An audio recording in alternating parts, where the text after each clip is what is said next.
Muito bem, queridos irmãos, é muito gratificante estarmos aqui hoje nesta manhã para continuarmos estudando a Palavra de Deus. E oremos nesta manhã para que esta pergunta que está aqui na tela, quanto falta, ela possa impactar nossos corações.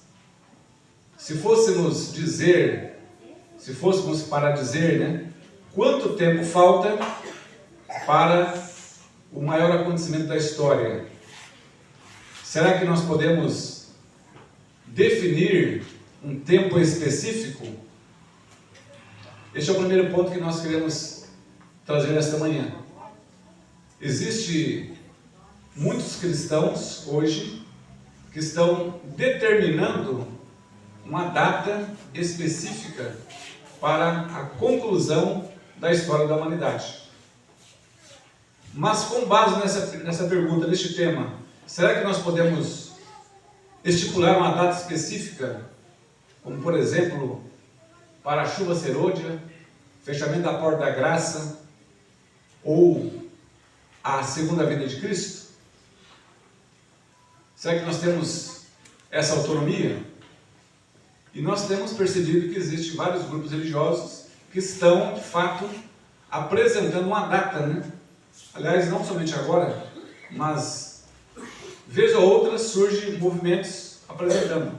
Muitos aqui se lembram que no ano de 2012, quando estávamos aproximando de 2012, surgiu uma ideia no mundo cristão de que 2012 seria a data da volta de Jesus. Então sempre surge esses ensinamentos, esses pensamentos, Fizeram até um filme, Mas, nessa manhã nós iremos compreender qual o plano de Deus para nós nesse sentido. Quanto falta? Podemos definir data, mas o que nós podemos fazer? Como devemos nos comportar diante da situação do mundo? Um detalhe que precisamos ter em mente, queridos irmãos, é que em Apocalipse 10, versículo 6, ali é apresentado um anjo que tinha o pé esquerdo sobre a terra e o direito sobre o mar. E jurou por aquele que vive pelo século dos séculos, que não haveria mais tempo. Então nós entendemos que, de acordo com a escatologia profética, após a data de 1844, não haveria uma mensagem baseada em tempo. Ali foi o último momento em que tínhamos a profecia com tempo determinado, um tempo específico. A partir dali não teremos nenhuma mensagem com a data definida.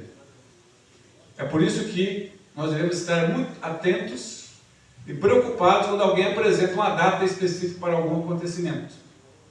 Porque o último acontecimento baseado em data foi exatamente em 1844. Veja este texto. Deus pôs sob o seu domínio os tempos e as estações. E por que nos não concedeu Deus esse conhecimento? Porque se não concedesse, não faremos uso correto. Não poderei dizer que ele virá daqui a 1 ano, ou 2 anos, ou 5 anos. Esse é o primeiro ponto. Nem deveis postergar a sua vinda, como declarar que não se dará antes de 10 ou 20 anos. Então veja, nós não podemos dizer que vai vir daqui 1 ano, 2 anos, 5 ou 10. 5 anos, não podemos dizer, olha, então está muito pela frente também. 20, 30 anos pela frente. Não. Não nos é dado saber o tempo definido, nem do derramamento do Espírito Santo, nem da vinda de Cristo. Então, queridos, se alguém chegar para você e dizer, olha, Jesus vai voltar em tal data, então podemos ter certeza de que isso não é baseado na palavra profética, porque nós não temos esta revelação, se é 1, 2, 5, 10 ou 20 anos. Mas, por outro lado, Jesus, ele deixou profecias para que nós pudéssemos nos situar no tempo. Então nós não podemos também correr o risco de deixar de dizer, olha, Então vai vir daqui 50 anos. Não. Nós temos as profecias que nos indicam em que momento da história nós estamos vivendo. O texto que foi lido aqui, Mateus 24, 33, o que foi dito lá? Quando virdes estes acontecimentos, sabei que ele está próximo, está às portas. Foi o que está escrito. Veja esse texto aqui de segunda mensagem escolhida. Existem pessoas ainda vivas que, ao estudar as profecias de Daniel e de João, receberam grande luz de Deus ao examinarem a base onde profecias especiais estavam em processo de cumprimento por sua ordem. Eles levaram a mensagem do tempo ao povo. Mensagem do tempo. A verdade brilhou claramente como o sol ao meio-dia. Acontecimentos históricos, mostrando o direto cumprimento da profecia, foram expostos ao povo. E viu-se que ela era um esboço figurado de acontecimentos que levam ao encerramento da história terrestre. Então, queridos, quando estudamos o livro de Daniel, em conexão com o livro de Apocalipse, nós iremos entender que a história, ela está mostrando o cumprimento das profecias. Então, quando nós utilizamos o método historicista de entender as profecias, associando a profecia com a história, então nós vamos entendendo em que momento da história nós estamos vivendo. E agora sim, nós podemos fazer a afirmação, profeticamente, quanto falta? Então agora, nos localizando nas profecias, vamos entender nessa manhã em que momento da história estamos no quadro profético.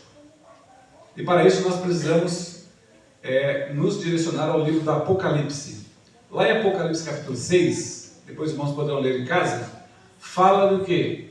De 7 selos. E estes 7 selos, eles revelam os acontecimentos desde o início da organização da igreja cristã, por Cristo, no ano 27, até a sua segunda vinda.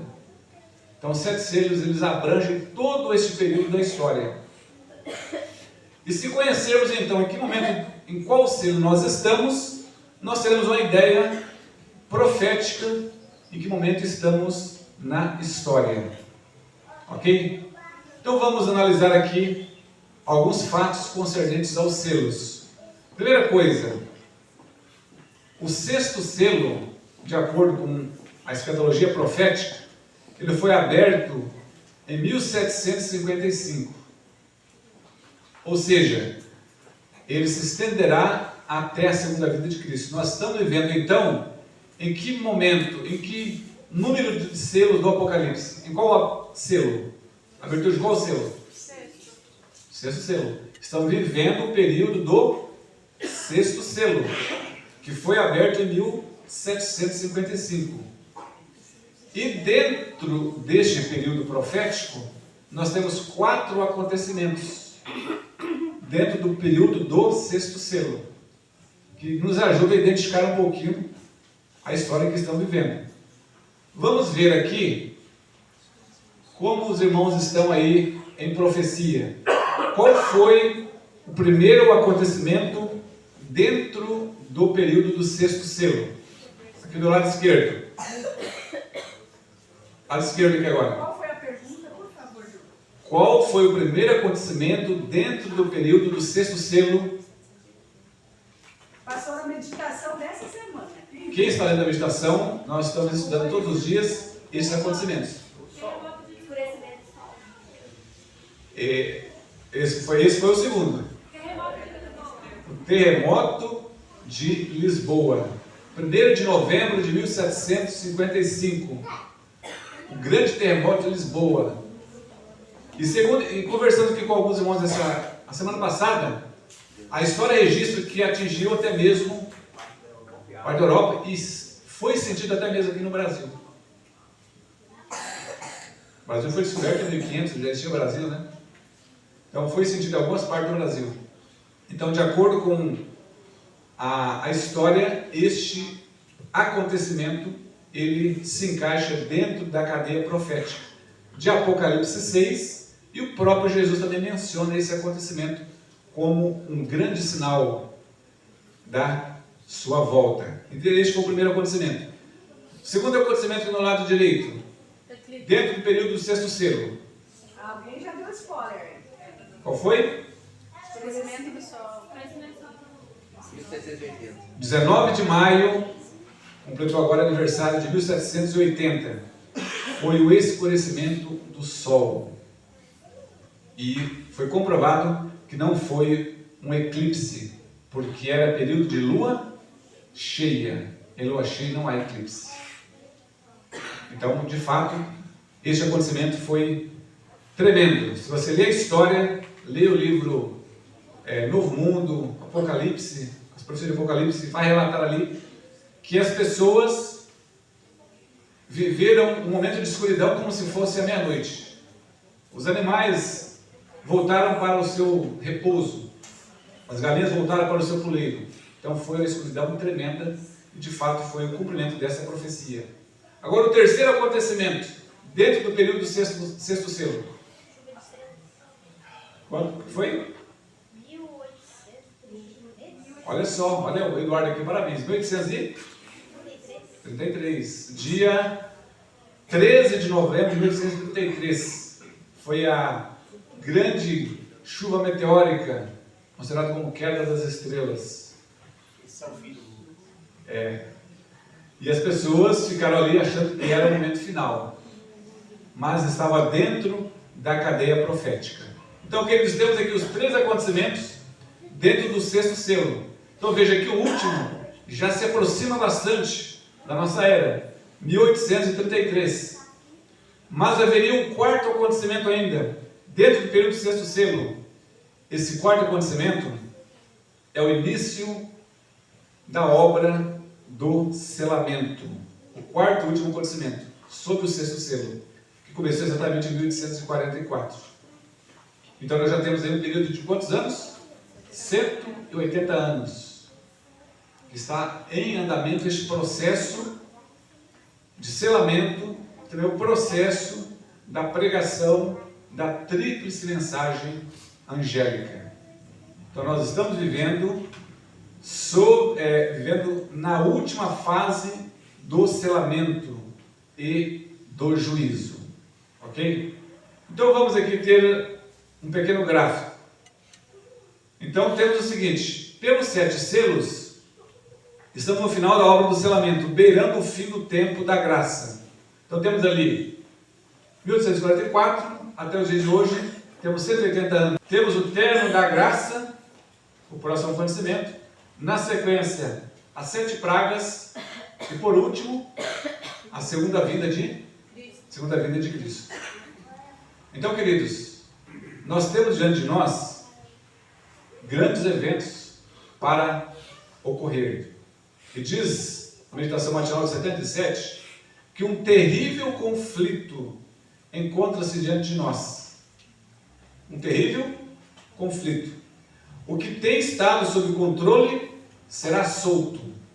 Apocalipse, capítulo 7, verso 1, fala que 4 anjos estão sendo detidos para que não solte os ventos. Nós sabemos que vento em profecia representa as guerras.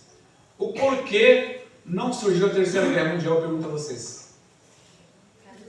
Segurando. Não é verdade? E sempre nós vimos matéria, a Rússia ameaçando soltar uma bomba nuclear. E apenas uma bomba destruiria toda a humanidade. Mas por que não acontece? Porque os anjos estão segurando. O anjo da misericórdia está dobrando as asas, prestes a partir e deixar o mundo sob o domínio de Satanás. Então, mesmo quando nós vemos no mundo de hoje acontecimentos terríveis, catástrofes enormes, mas ainda assim está sob a misericórdia de Deus. São juízos, porém, dosados com a misericórdia de Deus. Mas quando os anjos soltarem os ventos, aí sim os acontecimentos não terão mais o domínio da misericórdia de Deus. Então, queridos, Estamos vivendo no período do sexto selo. Quando se abrir o sétimo selo, nós teremos então a segunda vinda de Cristo. Apocalipse capítulo 8, versículo 1. Houve silêncio no céu por quase meia hora. Profeticamente, meia hora é 7 dias. Ali de lá diz quase meia hora. Então, partindo para o cálculo profético, 7 dias. É interessante que o capítulo 6, ele encerra ali com os últimos acontecimentos. O capítulo 7, ele é um período que está entre parênteses, porque é dado atenção agora para a obra do selamento. E agora só no capítulo 8 é que volta a ser aberto o próximo selo, o último selo, que é o sétimo selo. E com a abertura deste selo, então temos a segunda vinda de Cristo. Então, quando analisamos as profecias, neste caso estamos aguardando a abertura do sétimo selo. Quando analisamos as profecias de Daniel, por exemplo, a estátua com vários metais, nós estamos em que parte da estátua? Pontinha das unhas. Então, para qualquer profecia que nós voltamos nossos olhares, nós percebemos que estamos no fim. Vi uma nuvem flamejante aproximar-se de onde Jesus estava. Então Jesus tomou seu lugar na nuvem, que o levou para o Oriente. Enquanto a nuvem passava do Santíssimo para o Oriente, o que levou vários dias, a sinagoga de Satanás adorava prostrada aos pés dos santos. Então, queridos, esse período de silêncio no céu será exatamente a volta de Cristo. Muito bem, nós mencionamos que não podemos determinar um dia específico, né? Mas Jesus e os profetas bíblicos apresentaram alguns sinais. Foi o que nós lemos no texto de Mateus 24, 33. Então, através dos sinais, nós podemos nos situar. Já vimos aqui através dos selos, que estamos aguardando a abertura de qual selo? Sétimo selo. E Jesus em Mateus 24, ele apresenta vários sinais também, como alerta concernente à sua segunda vinda. E um dos sinais preditos por Jesus foi a fome. Olha Mateus 24. E aqui nós temos uma matéria. 850 milhões de pessoas passam fome no mundo. Quase 1 bilhão de pessoas. Nós temos aí 8 bilhões no planeta atualmente. Quase 1 bilhão passam fome. E cenas como essa, nós vemos que são muito chocantes. Principalmente a respeito das crianças. Outra cena que nós nos deparamos também é essa, quando você passa pelas grandes cidades, hoje até mesmo pequenas, as pessoas estão ali se oferecendo para trabalhar apenas por comida. Mas o mais interessante, irmãos, é que existe alimento no mundo suficiente para alimentar a todos. Aí nós encontramos a desigualdade, porque enquanto que num continente há fome, no outro continente há a fartura. Nós olhamos ali para os continentes asiáticos, continente asiático, continente africano, você vai encontrar a fome ali se alastrando. E por outros lugares, existe alimento sobrando. Essa semana eu estava analisando uma matéria jornalística que diz o seguinte, olha: o mundo joga fora mais de 1 bilhão de refeições por dia, enquanto 850 milhões de pessoas passam fome. O índice de desperdício de alimentos estima em 94 quilos per capita ao ano. Domicílios de todos os continentes desperdiçaram mais de 1 bilhão de refeições por dia em 2022, enquanto que 850 milhões passam fome. Além disso, o desperdício de alimentos prejudica a economia global em cerca de 1 trilhão e contribui para as mudanças climáticas, a perda da biodiversidade e a poluição. Então veja, além de deixar de alimentar essas pessoas, ainda contribui negativamente com toda esta situação. E cada vez mais, queridos, isso vem se alastrando. Então, é um sinal predito por Jesus para nos situarmos também no tempo. Além da fome, outra situação preocupante no mundo é exatamente a guerra. Aí, em 2022, houve então a invasão da Ucrânia pela Rússia.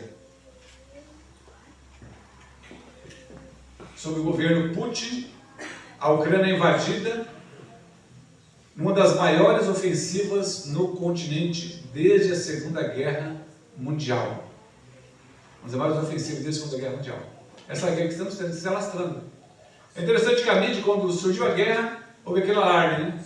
Mas a guerra acabou? Não. Inclusive, nossos irmãos agora estão sendo convocados lá na Ucrânia. Porque a guerra não acabou. A guerra continua. Apenas a mídia, né, não está divulgando. Mas o país continua em estado de guerra. Isso é muito preocupante. E também, agora mais recente, nós temos a guerra entre Israel e o Hamas, que completa já 200 dias, deixando milhares de mortos e milhões desabrigados. E cenas como essa é muito comum nos noticiários.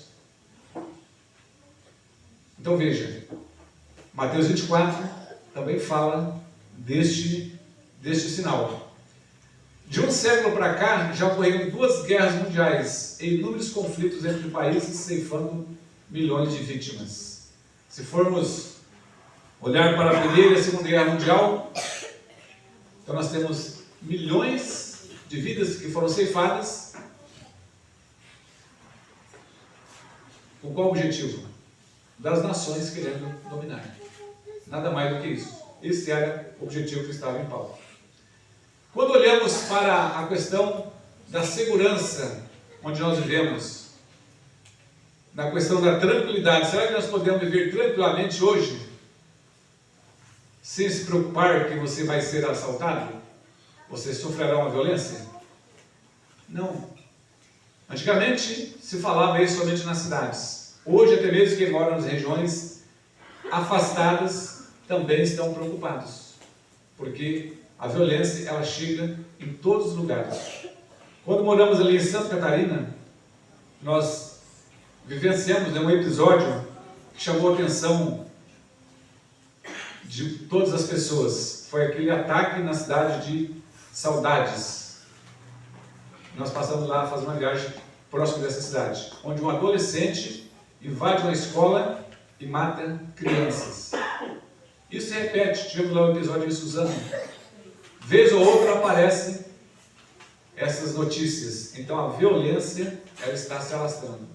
E o profeta Ezequiel, ele tem uma profecia no capítulo 7, 23, que se encaixa neste contexto da violência que nós enfrentamos hoje. Que diz assim: faze uma cadeia, porque a terra está cheia de crimes de sangue, e a cidade está cheia de violência. Parece que Ezequiel escreveu para os nossos dias, né? E hoje, as cadeias já não suportam mais, estão superlotadas. E as pessoas continuam praticando o crime. Então, está cheia de crimes de sangue.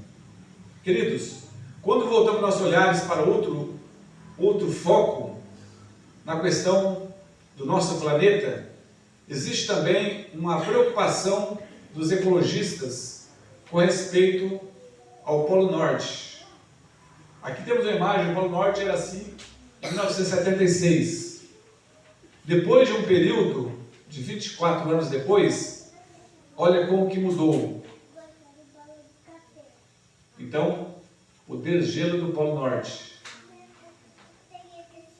Fazendo uma comparação, 1928 para 2004, ou seja, 76 anos, olha só. Então, aqueles que estudam, os ecologistas, muitos não creem em Deus, mas segundo a ótica deles, o mundo não iria muito longe, porque muitas coisas poderiam acontecer nesse planeta. Isso olhando na ótica humana.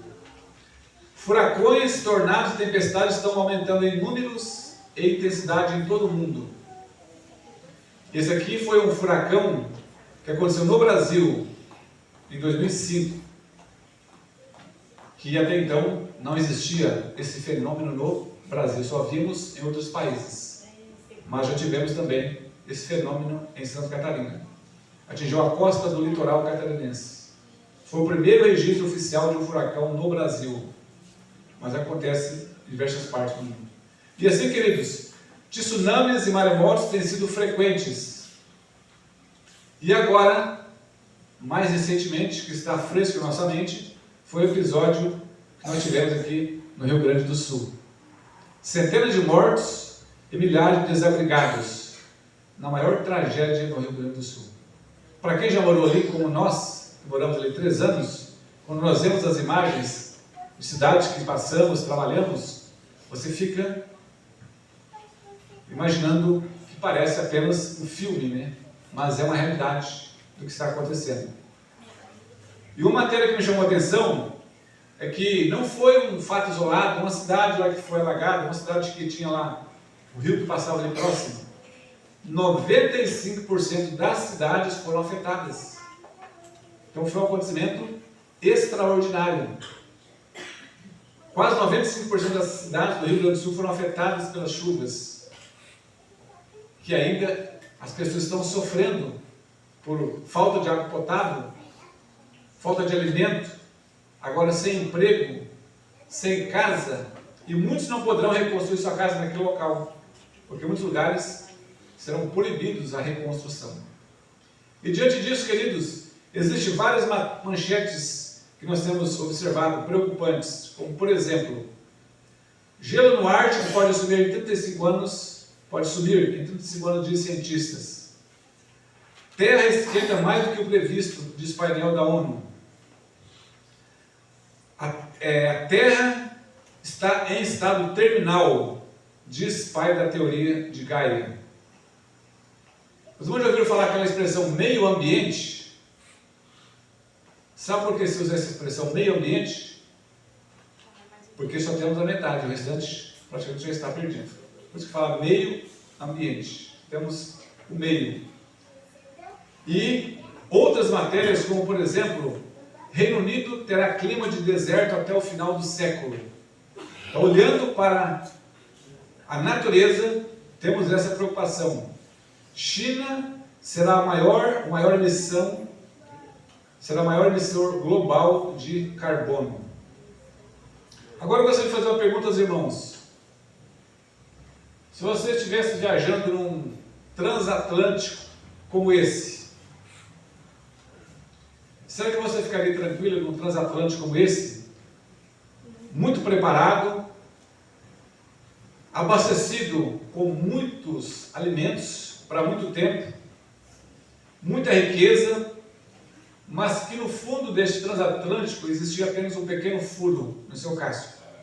Você viajaria tranquilo? Com certeza não. Essa, queridos, é a condição do nosso mundo. Aparentemente está tudo tranquilo, mas como esse transatlântico, ele tem este buraco. E agora eu chamo a atenção para o texto de Lucas, capítulo 21, versículo 28. Olha só o que disse Jesus concernente a esses acontecimentos. Quando essas coisas começarem a acontecer, exultai e levantai as vossas cabeças, porque a vossa redenção está próxima. Então, ao contrário, nós não devemos ficar preocupados no sentido de ter medo, mas devemos estar alegres e felizes, porque o acontecimento que mais nós aguardamos, que mais nós esperamos, está próximo de nós, que é a segunda vinda de Cristo. Mas será, queridos, que isso tem sido o nosso comportamento? Será que isso tem sido o comportamento do mundo religioso? Não. Quando olhamos para o mundo religioso, nós olhamos a indiferença religiosa que existe no mundo hoje. Embora todas as pessoas tenham acesso à Bíblia Sagrada, mas existe uma certa indiferença no mundo religioso. E essa indiferença ela pode afetar também a cada um de nós, que professamos seguir a Cristo, que conhecemos o momento da história que estamos vivendo, no quadro profético. Veja esse pensamento. Na estrada larga, todos estão preocupados com sua pessoa, suas vestes, seus prazeres pelo caminho. Dão-se livremente à hilaridade e ao divertimento, e não pensam no termo da viagem, e na destruição certa no final do caminho. Isso não acontece somente lá fora, isso acontece também dentro do mundo religioso. A indiferença com todos esses acontecimentos, e principalmente a indiferença com o acontecimento maior, que é a segunda vinda de Cristo. E aí nós temos várias coisas que o mundo nos proporciona para tirar o nosso foco do tempo que estamos vivendo. Aí nós temos filmes profanos, esporte, a internet, que é o vilão do século, né? O vilão do século. Alguém diz, a internet, ela atrapalha os jovens. Mas é somente isso, Patrick? Não. Será que nós encontramos pessoas idosas ali também, dominadas por esta ferramenta? Com certeza. É o mal do século. É óbvio que cativa a maior parte da juventude, são atraídos, né, por esta ferramenta. Tudo isso são ferramentas que o inimigo das almas usa para prender a nossa atenção e tirar o nosso foco do que está acontecendo à nossa volta, mostrando em que momento da história nós estamos vivendo. Eu quero que os irmãos prestem atenção nos próximos textos que eu vou ler aqui, que é a sequência de um pensamento. É-me ordenado dizer-vos que não sabeis quão pressa sobrevirá a crise. Ela vem vindo furtiva e gradualmente sobre nós, como um ladrão. O sol resplandece no céu, seguindo o seu curso habitual, e os céus ainda declaram a glória de Deus. Os homens prosseguem em sua habitual rotina de comer e beber, plantar e construir, casar-se e dar-se em casamento. Os comerciantes se acham ainda empenhados em comprar e vender. As publicações saem umas após outras. Os homens acotovelam-se uns aos outros em busca de mais altas posições. Os amantes de prazeres continuam a frequentar os teatros, as corridas de cavalos, o centro de jogo, e domina o máximo de agitação. A hora da graça, no entanto, vai-se presto encerrando. E cada caso está a ponto de ser eternamente decidido. Poucos há que acreditem de alma e coração que temos um céu a ganhar e o inferno de que fugir. Estes, porém, revelam pelas obras a sua fé. Os sinais da vinda de Cristo estão se cumprindo rapidamente. E continua o texto. Satanás vê que não lhe resta senão pouco tempo para operar, e tem posto seus agentes a trabalhar no sentido de agitar os elementos do mundo, para que os homens sejam enganados, iludidos, e se conservem ocupados e absorvidos, até que finde o tempo da graça, e para sempre se feche a porta da misericórdia. Então, queridos, Satanás, conhecedor de tudo isso, então ele tem atuado desta forma, para iludir, enganar as pessoas com suas heresias, conservar a mente em tudo o que o mundo oferece, e as pessoas, quando menos esperarem, terão um tempo de graça findo, e para sempre a porta da misericórdia será fechada. E assim como no tempo de Noé, quando Noé entrou na arca, o anjo fechou por fora, e depois as pessoas começaram a bater. Assim também, quando fechar a porta da graça, não haverá mais oportunidade. E o apóstolo Pedro, ele faz um apelo para nós, muito propício nesta manhã. Eu quero trazer este texto para a nossa reflexão e conclusão. Ele diz lá na segunda carta, capítulo 3, verso 11 a 14.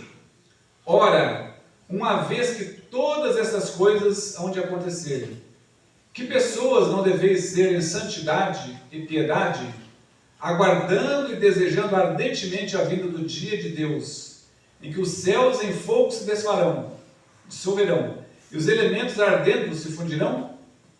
Nós, porém, segundo sua promessa, aguardamos novos céus e uma nova terra, nos quais habita a justiça. E agora ele conclui dizendo, então, receba para você esse último versículo, como se fosse direcionado para você. Pelo que, amados, como estáis aguardando estas coisas, procurai diligentemente que por ele sejais achados imaculados e irrepreensível e em paz. Então, queridos, este é o apelo da palavra de Deus para nós esta manhã. Sabendo que pouco tempo falta. Quanto tempo falta? Pouco. Os acontecimentos nos mostram que estamos próximos de grandes acontecimentos. E por fim, fechamento da porta da graça e a volta de Cristo. Que esta mensagem, queridos, da palavra de Deus, possa nos despertar, possa nos alertar, e que este apelo do apóstolo Pedro seja de fato uma realidade de nossas vidas, e que possamos diligentemente procurar nos preparar para sermos achados em paz na sua volta. É o meu desejo e a minha oração nesta manhã. Amém? Amém.